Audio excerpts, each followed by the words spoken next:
morning and welcome everyone. So today's our last parent talk for this season. And today we've grouped it nicely together in rest of the world. So I will be talking to you, so my name is Elke Tinnacher and I'm head of careers and university guidance, and I will be talking to you about Canada and Europe. And then my colleague Mr. Deja will be talking to you about applying to Asia. So we've got quite a packed program today. Let me ask you first, so any of your children interested in Canada? Okay, I've got one. What about Europe? I know Europe is very big. Within Europe, can I ask where in Europe? Germany, okay. Sorry? Netherlands? Netherlands? Germany, okay. Seem to have Germany and Netherlands, okay. And in Asia, have you got Japan? Then Singapore and Hong Kong. Okay, good. So that's what we're going to be covering today. Let me start off with Canada first. So Canada is, has got many globally recognized universities, so really good quality of education. And usually about 2 to 3 students a year of ours go to Canada. But I wished actually it was more, because it's got an amazing quality of education, amazing quality of life. It's got some of the most livable cities. I think one thing to be aware of when students say, I'm going to Canada, Canada is really big. So if they're saying, oh, my friend is going as well, and the friend is going to Vancouver, and they're going to Toronto, there's quite a big space in between to cover. So if that is one of the motivations, need to be aware how big Canada is. Canada offers good schemes of staying on after graduation. So a lot of students can stay on afterwards for post-study work visas. And then currently it's also still relatively easy to get citizenship afterwards. But I know Canada is a bit changing and tightening down the visa rules at the moment, so there may be some changes coming. In general, the education system in Canada is 4 years of education, so 4 years of bachelor degrees. There is no direct entry to law or medicine available. And in terms of flexibility, it sits sort of in between the UK and the US. So the UK is very tightened down, so you apply for a program, you apply for a degree, and it's not very easy to then swap.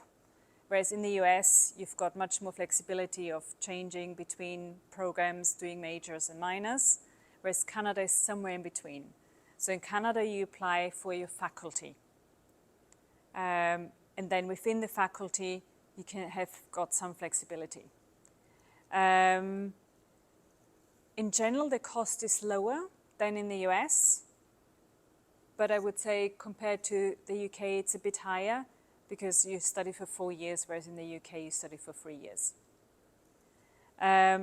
Scholarships, there are scholarships, but they are smaller compared to the US, but probably higher compared to the UK. So it's sort of in between the UK and the US, if you like, in terms of money and in terms of flexibility of degree. The application process is relatively straightforward.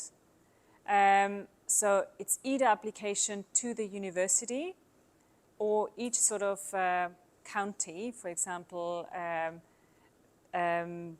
British Columbia, they've got a centralized application system. So a student for British Columbia would apply for something called AWAC, and they can then have one application and can then put in which universities within British Columbia they want to apply to. Sorry, that's Ontario. British Columbia is Education Planner BC. So students need to know which area they want to apply to first, and then can choose then the application method. Selection is mainly based on academic profile. So universities will publish, we need you to achieve 3 A-levels grade Bs, 3 A-levels grade As, and then students will get conditional offers. That means that students will then need to meet the offers to be able to gain entry. However, the experience we've had with Canadian universities is that they are generally okay for students to drop 2 grades. And they will actually say that in their offer letters if they are flexible. But mainly based on academic profile that the universities will select. There's no reference letter needed. Generally, there are no personal statements, but some universities have introduced it for several different programs. So if someone is applying, for example, for engineering at Toronto or UBC, they may need to have a little interview, on a video interview. They may need to answer 5 different questions about why they want to study a particular program. So generally, it's just academic profile, but some courses require a little bit more in terms of personal statements, but no references are needed. The requirements differ from university to university. The more competitive universities will have higher entry requirements. So students really need to do their research and find out what these are from the university websites. Students generally make their applications in term 1, and then application decisions are released February, March of the next year. So they apply in year 13 before Christmas, and then they will find out if they've been admitted after Christmas generally. Okay, so that was a whistle-stop tour of Canada. Any questions about Canada? Okay, we're also going to send out the slides afterwards, so if I'm going too fast, we'll send these out separately. So in Europe, in general, when you think about applying to Europe, Europe is also very big, very diverse. Think about, do you need to speak the language? So we've had Germany, you need to speak the language. Netherlands, more flexible in terms of English programs, and there are more programs available to study in English. Then what else have you got? Ireland is English. Switzerland, I'm also going to cover. There are some, for example, hospitality programs where you can get along fine with English. If you're applying to Italy, you need to speak the language. So it's really, you need to have a look, where do you want to study? Have your children got the language capability to follow a program being taught in the local language? Costs in general in Europe are much lower. So that's a really good thing about wanting to study in Europe. Degree structure and length, again, they vary by country, but most of the countries have signed up to something called the Bologna Agreement, which means they all have generally 4-year bachelor programs. So they're generally 4 years in length. Another thing you need to be aware of, that lots of European in the culture is that students need to be quite independent. So if you look at the UK or the US, there's lots of support once students get onto campus, and lots of support in terms of pastoral, in terms of accommodation, etc.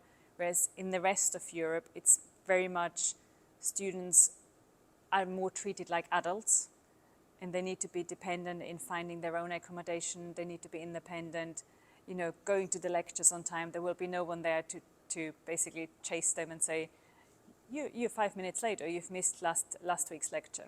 So it's much more a culture of independence. Also, you need to look at more in detail at visas and employment. Some countries will allow you to stay on for employment afterwards, some won't. And also accommodation can be a bit more tricky, especially in the Netherlands. There's a bit of a shortage of accommodation at the moment. But let me talk you through Netherlands first, because I know some of you were looking at the Netherlands. So Netherlands, they've got a lot of programs taught in English. There are about 2,000 programs taught in English. They're tightening that down a little bit at the moment because there was a government directive. So there may be some changes coming. but I've talked to a Dutch university recently, and there's still a lot of autonomy within the university sector to decide if they're going to teach programs in English or not. In general, there are two types of different universities in the Netherlands. There are the research universities. They've got 3-year-long degrees. They're much more theoretical. So students who have done really well in A-levels would be very much suited to go into a research university. And then you've got the University of Applied Science, which is much more hands-on. So if a student wants to do marketing, or they want to do computer science but are very much interested in the hands-on experience like programming, then they could go to University of Applied Sciences. So there you've got 4-year-long degrees. So it's just a little bit more. It's not as quick a pace as at a research university. They're big international communities, so it's really a very popular destination, the Netherlands. And you've got 6 out of the 100 ranked universities in the THE are Dutch universities. So again, really good quality of education. Tuition fees are lower, so they would range, I would say, between 6,000 and 15,000 euros per year. The cost of living is generally cheaper than in the UK, I would say. And you've got Gateway to Europe, so you can go anywhere in Europe traveling. And currently, you can stay for 1 year after graduation to work. Again, by the time your children get to finish their bachelor, don't know if that will change, but at the moment it's 1 year. Things to be aware of, the dropout rates are really high. So the reason for this is, though, the philosophy in the Netherlands is that anyone who passes school, and for A-levels they're looking at 3 Cs, should be allowed to go to university. So that's the philosophy in the Netherlands. But the drawback is that in the first year, lots of students then realize that they can't cope with the studies. And that's why there are 40 to 60% dropout rates. So that's the same system I came from. It's in Austria, where everyone is allowed to go to university, and then students figure out in the first year if they actually want to be there or not. And if you don't, so the first year is a probationary year, and if you don't pass, you will be asked to leave.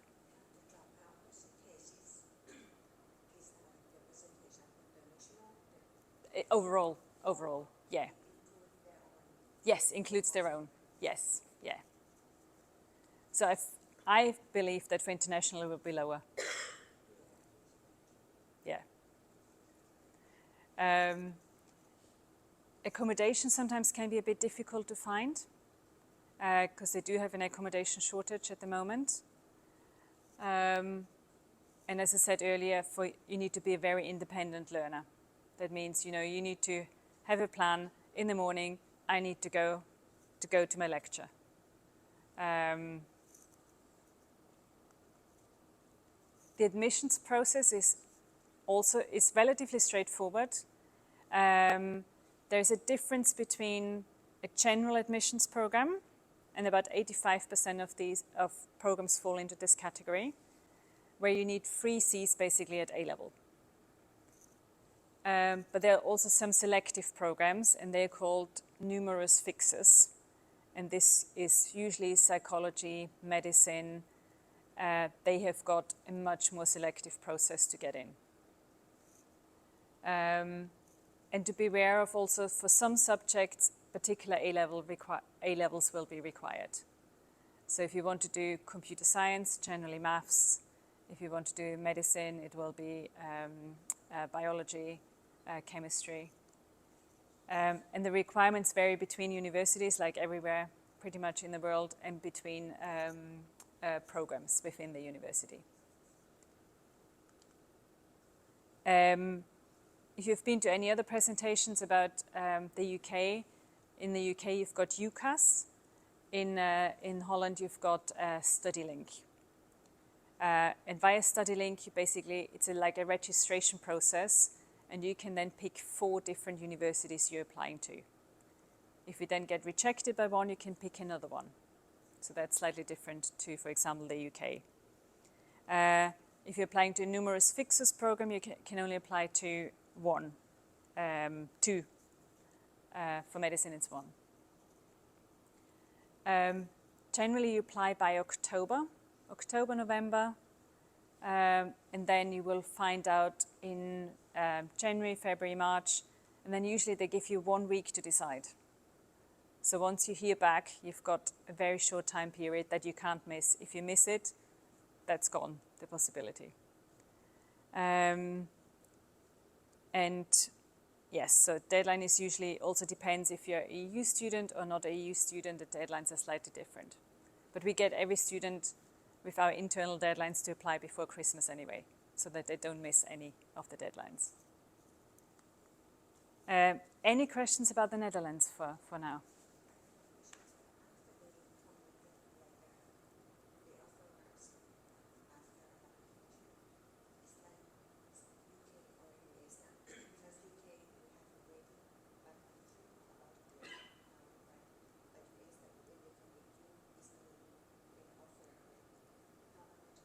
It's a conditional offer as well. Yeah. So you still need to meet the conditions of the offer. Yeah. Okay, Switzerland. Was anyone interested in Switzerland? Yeah. So in Switzerland is really famous for hospitality schools. So most of the time our students go, it will be for a hospitality school such as Clion, Les Roches, EHL. So they are really famous and they do this really well. So I visited Clion and Les Roches in Switzerland last year, and they've got amazing facilities for students who want to get into hospitality, events, luxury business, hotel management.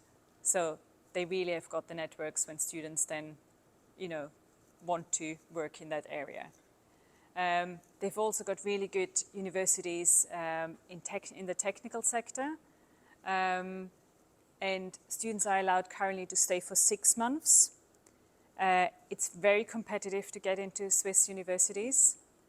So they have got very high entry criteria and also very specific A-level criteria. And application is generally directly to the institution, but there are different deadlines according to the institution, so there's no centralized system in Switzerland.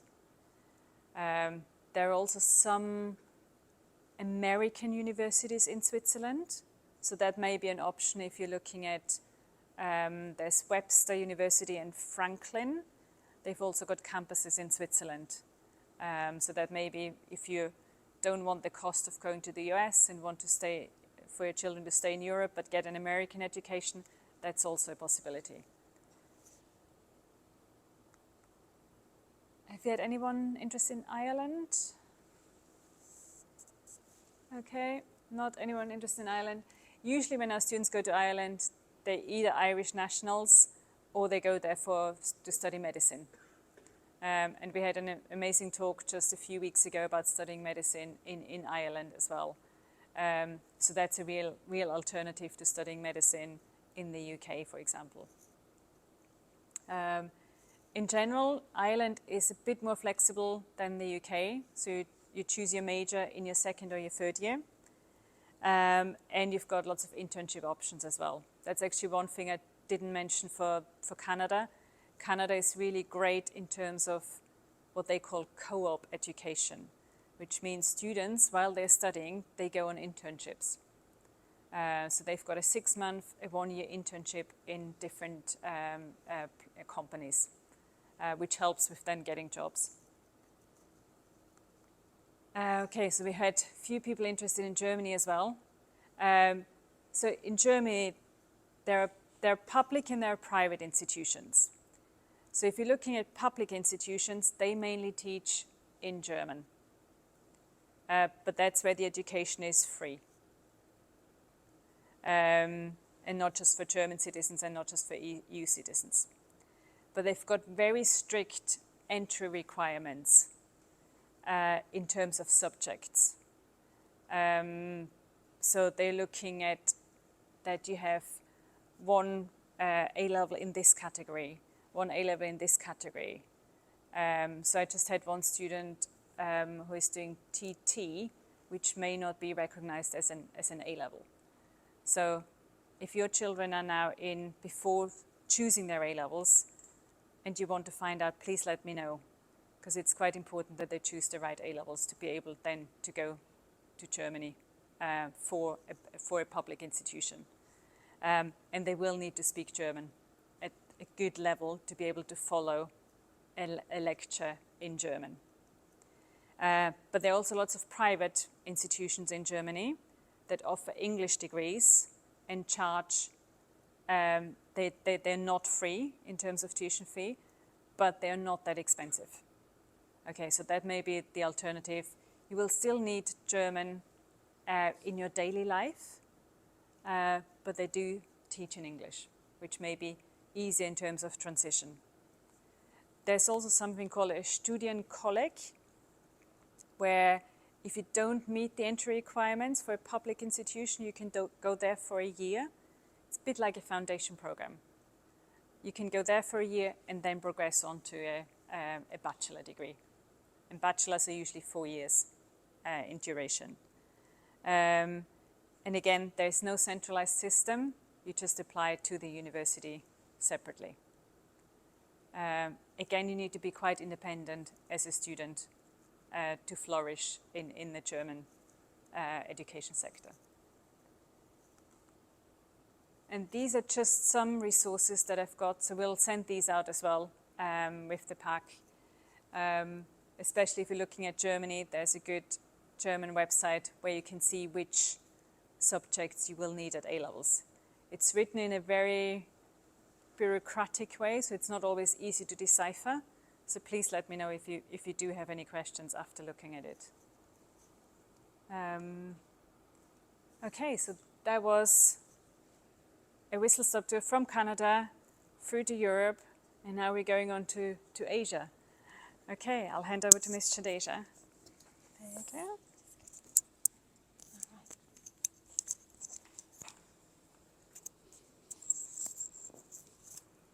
Make sure I've got this the right way around. Okay, good morning everyone.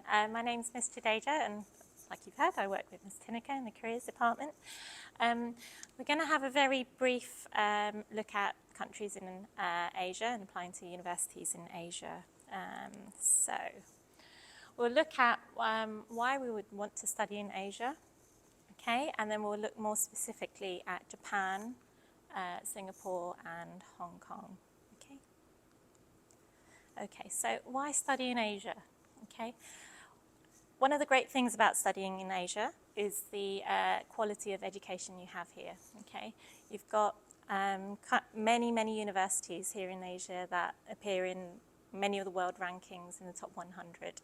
So that would be one reason you may want to consider studying in Asia. Okay, Asia is particularly strong in science and technology, and also in social sciences such as economics and commerce. Okay, Asia provides not only a top education, but it also provides comparatively affordable education. So if we're looking at the table here, we're looking at UK, USA and Australia, which are probably the top 3 kind of Western countries that we look at.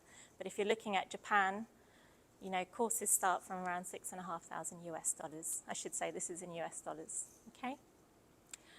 So you can see it's quite a bit cheaper to study.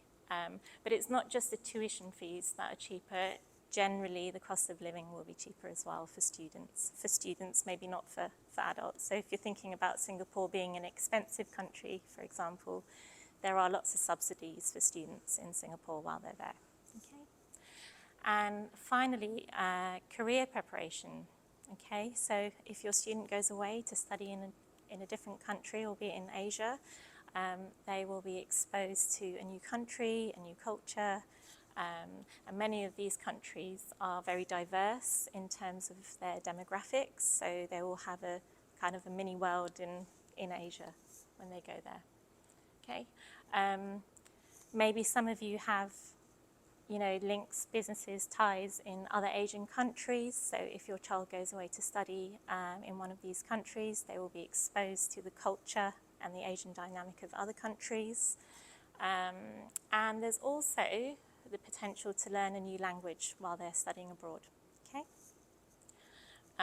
And then I guess, I don't know how important this is to you, but for, you know, for many, being close to home is really important as well.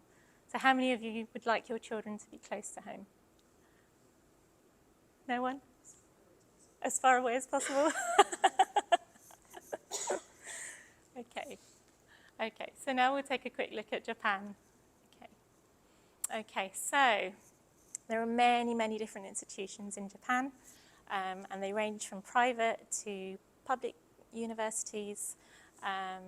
So at undergraduate level, you will have, in the main, two types of institutions. So one will be a university where courses last for around 4 years, but you also have junior colleges.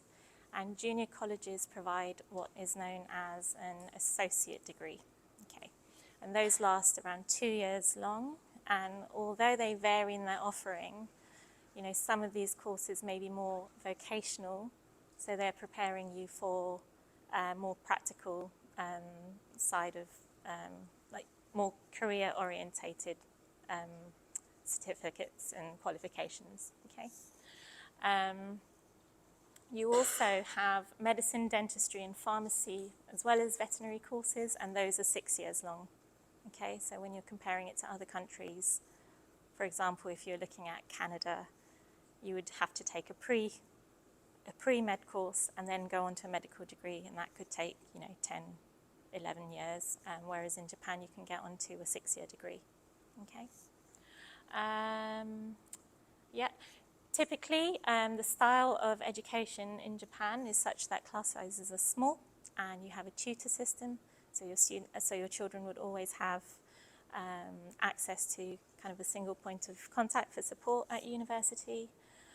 And a number of universities run exchange programs, so they have lots of links and ties with other universities around the world. So not only would your child be exposed to Japanese culture, but if they go on an exchange program, they get to experience university education life in another country as well, such as the US, the UK, and many other countries in the West, Australia, for example. Okay. I would say the culture in Japanese is really unique, and I think a lot of our children, mine included, really like the Japanese culture, so it's an amazing way for them to experience that. And it's generally a very safe destination, relatively. So it's you know your child is safe in this country as well.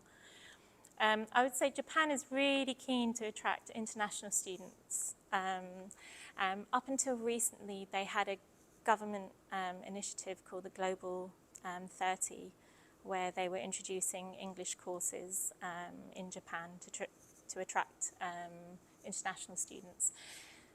While that program has now stopped, universities are still offering English taught programs.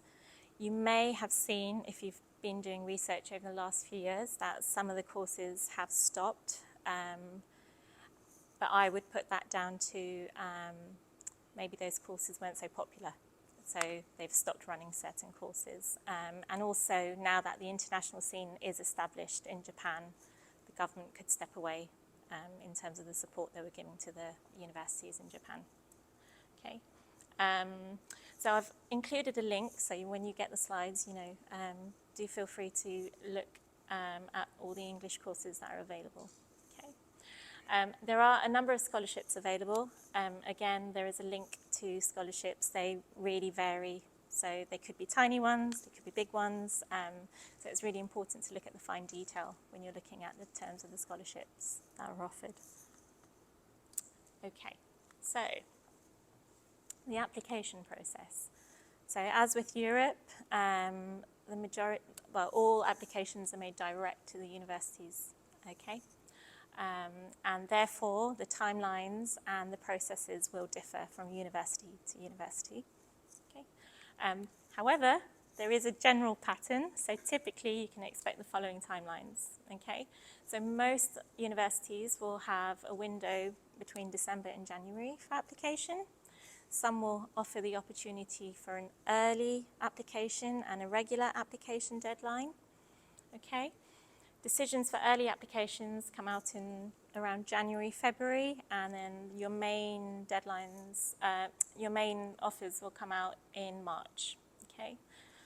When you do receive an offer, you have 2 weeks to pay and secure the place. Okay, and that deposit is non-refundable. Okay. In the main, academic courses which are taught in English start in September, so that ties in really nicely with Harrow finishing and doing the UK system, because you finish in August and you have a month to prepare. Okay. However, you really do need to check specific requirements with each individual university, because they can vary a lot. Okay.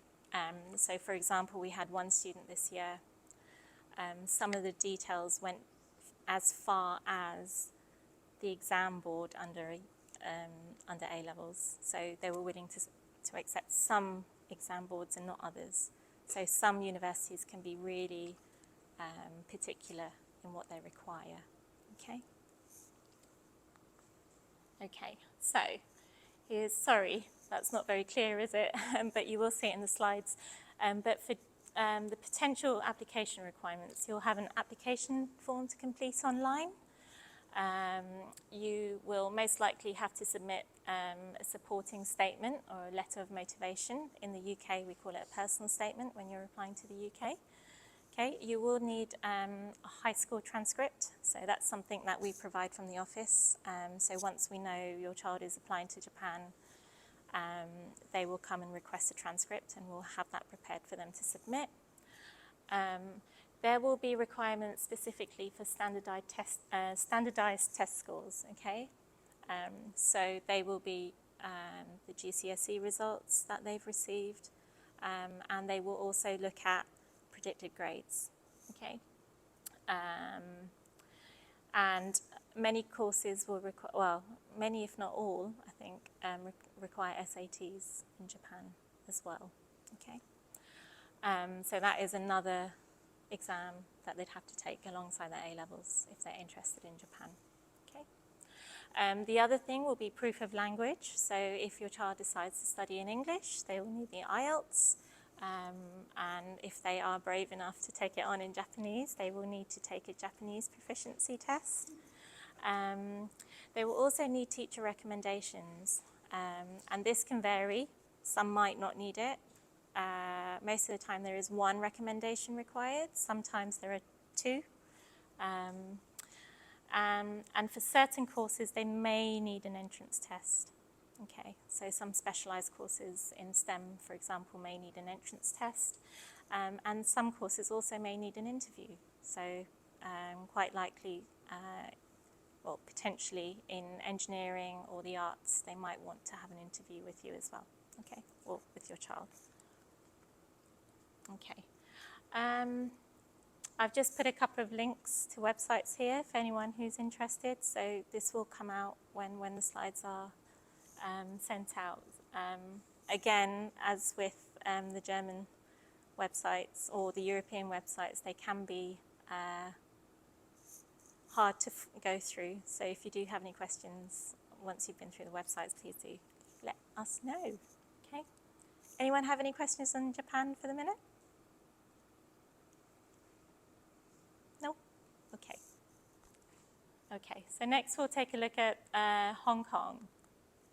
Okay, so in Hong Kong, tiny island, we have 22 universities, of which 9 are public universities.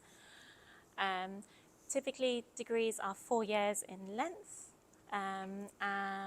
with the exception of medical degrees, which again, as with Japan, they're 6 years long. Okay. On rare occasional on rare occasional circumstances, they can accept students who have got exceptional scores to go on into the second year, but that is really, really rare. One thing I would say about Hong Kong is that it is very, very selective. Okay, so you really do need top grades to get to some of these universities that you may be considering. Okay. The course focus is highly academic, so it's more like a UK offering than it is a US offering. So it's highly specialised and really focused on a particular subject. And oh, sorry, I've just lost my place there. Okay, and the admissions process likewise is like the UK, as in it's highly academic. They will look at your grades first, okay? And you may be asked to submit a letter of interest, okay, letter of motivation. Okay, most programs are taught in English, but there's also opportunities to immerse in Chinese language as well while you're there, okay? Student accommodation, so whereas for normal people thinking and considering Hong Kong, accommodation can be really expensive, but this is really highly subsidised for students in Hong Kong. So specific student accommodation can be quite affordable in Hong Kong for students. Okay. Again, there are scholarship opportunities. I've included a link there. And I think the great thing about Hong Kong, as a, is that it's really diverse and multicultural. It's a great melting pot of expats and locals living there. So, you get the whole globe kind of on one tiny island, which is really nice.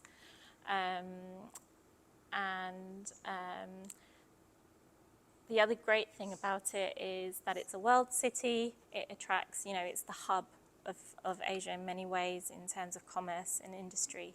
So the opportunities to network, have opportunities to work in multinational companies and local companies are really strong as well. Okay.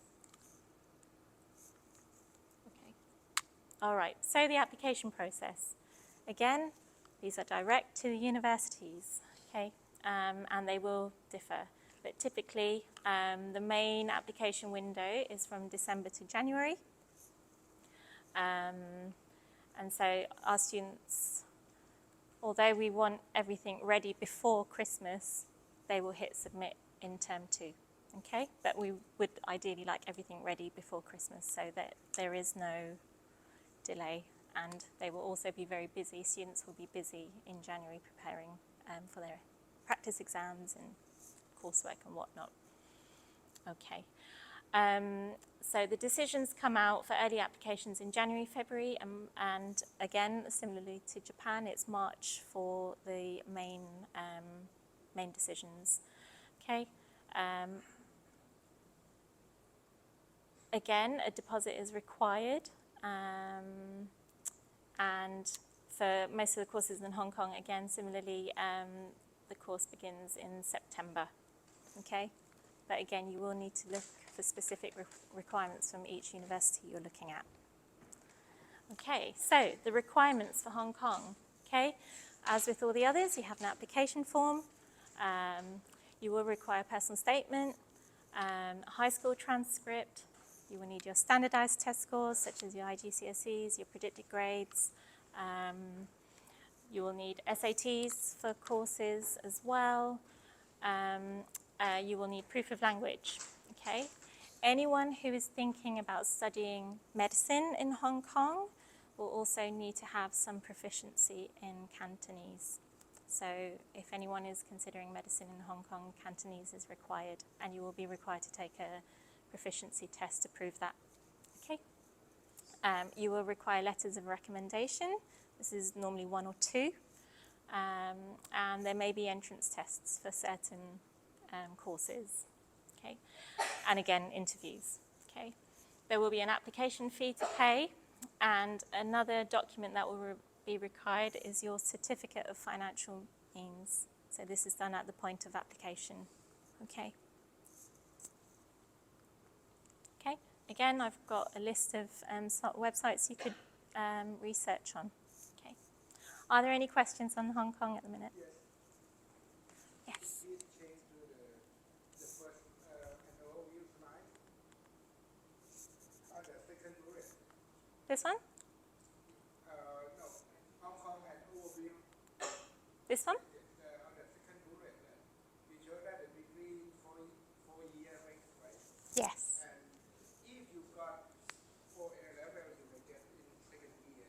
Potentially. Yeah, But this is I very... think that if you get it for year 12, can you apply to Hong Kong University?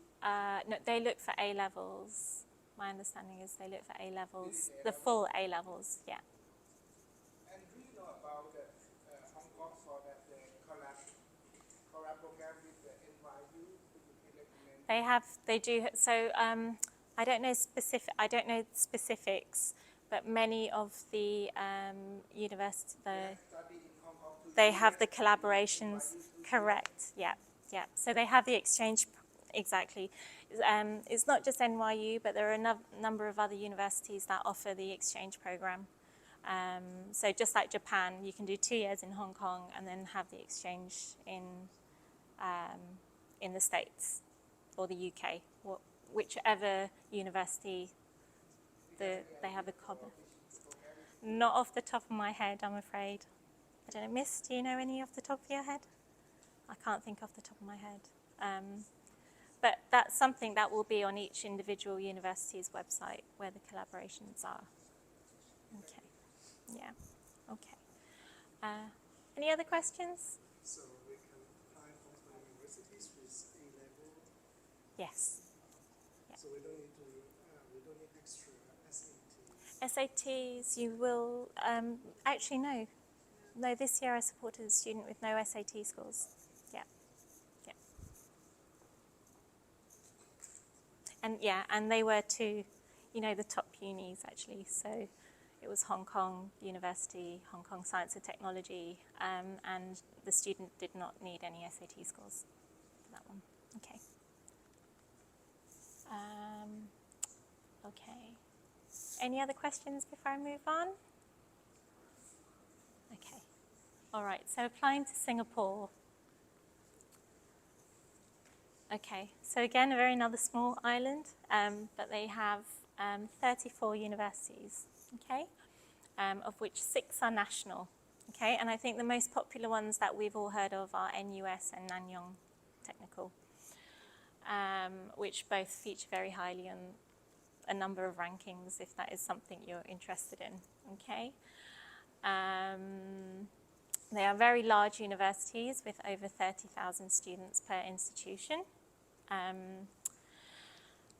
Bachelor's degrees are either 3 or 4 years, and if you go for a 4-year course, that would normally be an honours program that you're going for, okay. Singapore's offering is not so UK-centric. I would say it's in between the US and the UK. So it has a combination of that holistic general exposure to different areas with also specialisation as well. So you might be doing a course in business, for example, but you may have exposure to other areas like maybe psychology, or so you can, so some universities will offer the minor major option and some will offer the specific specialised course option as well, okay? Again, this is different from university to university.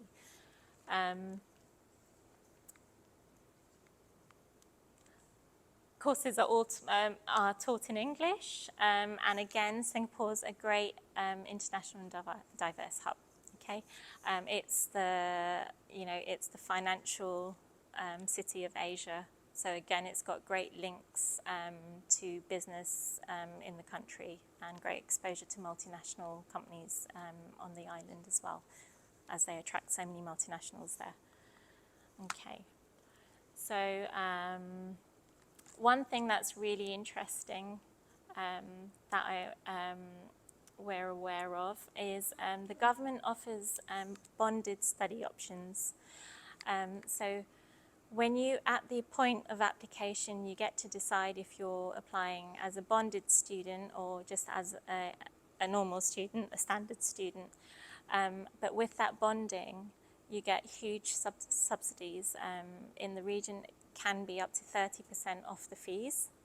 And with that bonding, you are then expected to stay in Singapore for a couple of years to work in Singapore as well.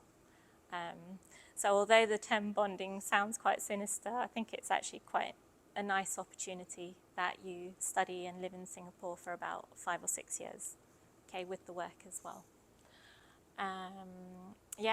We were talking about international links. Singapore has some amazing, some of the universities have some amazing links with some very reputable universities around the world, as is Hong Kong. And although it's not as cheap as other Asian countries, it still comes in cheaper potentially than universities in the West, okay? Okay, so the application process. Again, these are all directly handled by the university, so there's no portal to apply through, and they are really, really different. So whereas the other countries have, you know, typical timelines, I think in Singapore the process is very, very individualized per university, depending on what they do offer. Okay, I would say, as with the other countries in Asia, the most weighting is on your academic ability. So it will be the grades your child has achieved to date, plus their predicted grades. But one thing to really notice, the big difference here is, in Singapore, there are a number of universities that will not accept predicted grades. And therefore, given the timelines, as many of the universities start in August, if they do not accept the predicted grades, that means your child would have to wait a year. They would need to take a gap year. Okay, so that's not all universities, but there are a number of popular ones that maybe you've already looked at. But to make that very, very clear, so NUS and Nanyang, for example, they're the popular ones. Our students would not be able to just finish A-levels and start university.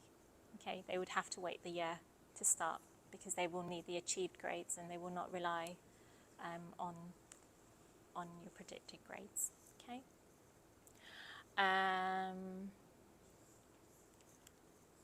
Given the number of universities, however, there are a number of intake periods. Okay, so you've got February, July, and October. Okay, and as I've said, the year begins in August in Singapore. Okay.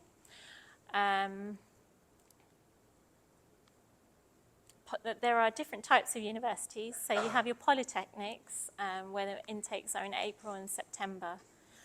But there are lots and lots of private institutions available in Singapore, and they have very bespoke options for students. So they would have multiple intake opportunities throughout the year, okay, 3 or even 4.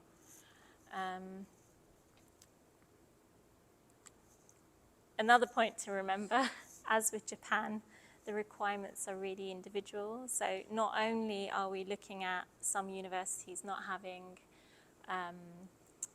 accepting predicted grades, some universities will have different deadlines depending on what course you're studying.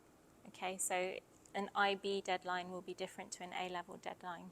So if you're applying to university, the deadlines will be different, potentially based on what course you're studying currently. Okay. Okay, and again, just briefly go through the application requirements. So you'll have the application form, you'll have your English proficiency, high school transcript, standardized test scores, references, proof of funding is also required, graduation certificate. Many will ask for the graduation certificate. So when your child goes into year 13, in June they will receive the graduation certificate, and that will also be submitted. And then, you know, for certain courses like architecture, you may need an interview and you may need to submit a portfolio. Okay. Right. And And that brings me to the end of Singapore as well. So there is a long list here of resources. I think the main takeaway from this list is you do have to go to many of the university websites direct, because what they're asking for is so different from university to university. Okay? Okay. Any questions? Miss, is there anything to add to Singapore? Did I leave anything made? I think that's covered, isn't it? Anything else? So Singapore is also applying directly with the universities. So we can also apply with A-level results. Yes. And SATs, potentially. Yeah, potentially, depending on the course. Do you have any idea about some top universities, for example, NUS or Nanyang? What is the lowest requirements for Yeah. entrance? So we were actually at a conference recently in Singapore, and we were really fortunate enough to go and visit these universities earlier this month. Nanyang and NUS are highly selective, so you would need to be doing 4 A-levels, and the very minimum you'd need to be on 3 A stars and 1 A. It's highly selective. But there are, and 1 A. However, you know, there are so many other amazing opportunities in Singapore. So like, you know, one that's really stuck in my mind is SIMS, I think it's Singapore Institute of Management. And, you know, especially for students who perhaps aren't doing so well, they have some amazing kind of foundation type courses you can go into, and they actually allow you to do a 2-year course, and that then allows you to go into the 2nd year of many universities, not just in Singapore, but potentially in the UK and the US as well. So there are routes for a wide range of academic abilities in Singapore. Whereas when you're thinking about Japan potentially or Hong Kong, you know, it's just very academic, but I think in Singapore you have opportunities to go in other ways, other routes. Okay. Any other questions? No? Okay. Yes, there's one more slide. Yes.